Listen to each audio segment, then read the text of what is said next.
అందరికీ నమస్కారం అండి. టీడీపీ వైఎస్ఆర్సీపీ ఒక బుడమేరు. ప్రస్తుతం ఆంధ్రప్రదేశ్లో ఇదే హాట్ టాపిక్. ఎక్కడ చూసినా సరే బుడమేరు అని చెప్పి వైఎస్ఆర్సీపీ టీడీపీ వాళ్ళంతా కూడా కొట్టుకుంటా ఉన్నారు. దాని గురించి వీడియో చేయమని చెప్పి నాకైతే వాట్సాప్ మెసేజ్లు కూడా వచ్చాయి. నేనైతే ఈరోజు దాని గురించి అయితే వీడియో చేస్తున్నాను. అసలు బుడమేరు ఏంటి? ఉమ్మడి కృష్ణా జిల్లాలో కొండల మధ్యలో పుట్టింది ఈ బుడమేరు. అది నెమ్మదిగా ట్రావెల్ చేసుకుంటూ వెళ్ళి ఉమ్మడి వెస్ట్ గోదావరిలో కొల్లేరు సరస్సులో కలుస్తుంది. ఎప్పుడైతే ఇక్కడ మనకి డెడ్ స్టోరేజ్ వస్తుందో కృష్ణానదిలో ఆ వాటర్ తీసుకొస్తాము అని చెప్పి 2004లో చంద్రబాబు నాయుడు గారు ఏదైతే వెలగలేరు రిజర్వాయర్ దగ్గర నుంచి ఆ వాటర్ తీసుకొచ్చేదానికి ఒక కాలం అయితే రెడీ చేశారు. దీని తర్వాత ఇక్కడ వెలగలేరు అనే దానికి 11 లాక్లు అయితే ఉంటాయి. మన జగన్మోహన్ రెడ్డి గారు అన్నట్టు ఏదైతే గేట్స్ అయితే కాదు, పెద్దవి అయితే గేట్స్, చిన్నవి అయితే లాక్స్, మరీ చిన్నవి అయితే సూయిస్ అంటారు.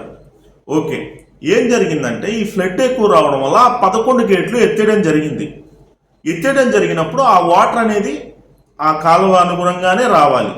కానీ ఇక్కడ ఇంకొక విషయం కూడా ఏం జరిగిందంటే, ఎప్పుడైతే వైఎస్ రాజశేఖర రెడ్డి గారు ముఖ్యమంత్రి అయ్యారో, వైఎస్ రాజశేఖర రెడ్డి గారు ముఖ్యమంత్రి అయిన తర్వాత ప్రతిష్టాత్మకంగా జలయజ్ఞం అని చెప్పి స్టార్ట్ చేశారు.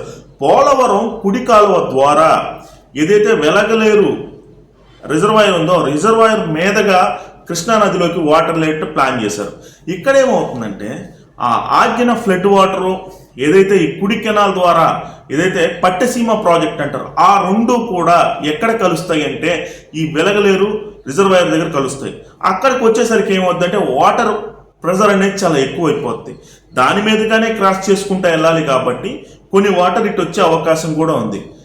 ఇప్పుడు ప్రస్తుతం విజయవాడలో వరదలకు కారణం ఏంటి అంటే, లాస్ట్ గవర్నమెంట్ 2019 నుంచి 24 వరకు వెలగలేరు రిజర్వాయర్కి మరమ్మతుల కోసం కానీ, లేదంటే ఆ కాలువ మరమ్మతుల కోసం కానీ కొన్ని కోట్లు వెచ్చించినా సరే వాటిని సరిగ్గా చేయకుండా, దానికి సంబంధించిన ఏదైతే ఆ కాలువకు సంబంధించిన డెవలప్మెంట్ ఇష్యూస్ చూసుకోకుండా, దాని మెయింటెనెన్స్ సరిగ్గా చూడకపోవడం వల్ల, అంతేకాకుండా భూ ఆక్రమణలు విచ్చలవిడిగా ఈ కాలువ కరకట్ల పైన పెట్టేసుకుని ఏదైతే ఆ కాలువ సైజ్ అనేది తగ్గించేయడం వల్ల ఏం జరిగింది అంటే, ఆ కాలువ పోయే ఫ్లోటింగ్లో వాటర్ అనేది అయితే చాలా, ఎప్పుడైతే మనకి ఇంత పెద్ద కాలువ ఉండాల్సింది ఆ కాలువ సైజ్ తగ్గిపోద్దో ఫ్లోటింగ్ అనేది తొందరగా వెళ్ళిపోద్ది.